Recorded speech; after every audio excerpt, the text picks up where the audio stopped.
देखिए, खान साहब के ख़िलाफ़ जितने केसेस बनवा सकते थे वो बनाए गए। आई थिंक टाइम इज़ अब। एक चीज़ अंदर रखड़ है, खान साहब ने कोई गलत नहीं किया, खान साहब ने कोई जुर्म नहीं किया। वो सियासी कैदी और सियासी कैदी की रिहाई अब होनी चाहिए।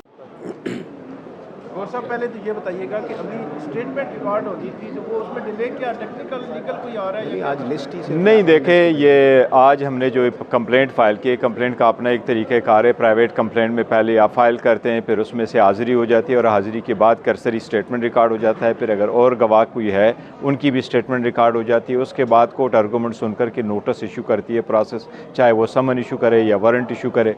बेसिकली जो प्रोसेस है वो यही हमारा था कि इस केस में हमने मेंशन किया हुआ था कि 12 हमारे शोहदा आए अब, और इसमें 49 का हमने जिक्र किया था कि वो ज़ख्मी हुए हैं। उस ज़ख्मियों में से जिनकी डेथ हुई है उनकी आज हमने एप्लीकेशन लगवाई है। वो एप्लीकेशन रिकॉर्ड पे लेके आया है, उनकी डॉक्यूमेंटेशन भी फ़ाइल कर रहे हैं साथ। इसके लिए जज साहब ने डेट दी है कि अब 29 तारीख को इंशाअल्लाह ताला इसमें फ़र्दर प्रोसीडिंग्स होगी।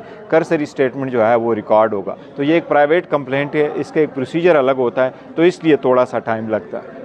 मुज़ाकरात का तीसरा दौर थोड़ा जाने लगा है, क्या लगता है कामयाबी की तरफ? देखो, कल मुज़ाकरात के हो रहे हैं इंशाअल्लाह ताला, और कल थर्ड सेशन होगा हमारा।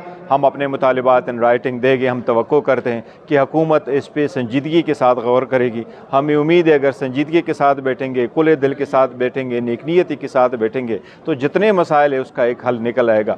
जितने भी सियासी कैदी है, हम समझते हैं 1.5 साल 2 साल से वो बड़े तकलीफ़ में मुब्तला है, लोग जेलों में बंद हैं, उनको बेलें नहीं मिल रही, इसलिए उनकी रिहाई हर सूरत ज़रूरी है। ये सियासी इस्तेकाम के लिए ज़रूरी है और मुल्क की जमहूरियत के लिए ज़रूरी है। उम्मीद है इंशाअल्लाह ताला कि ये प्रोसेस जज का कल कंप्लीट होगा और कोई खुशी की खबर आएगी इससे इंशाअल्लाह। इमरान खान साहब आपको रिहा होते नज़र आ रहे हैं या बाहर आते नज़र आ रहे हैं? देखिए, खान साहब के ख़िलाफ़ जितने केसेस बनवा सकते थे वो बनाए गए। आई थिंक टाइम इज़ अब। एक चीज़ अंदर रखड़ है, खान साहब ने कोई गलत नहीं किया, खान साहब ने कोई जुर्म नहीं किया। वो सियासी कैदी और सियासी कैदी की रिहाई अब होनी चाहिए।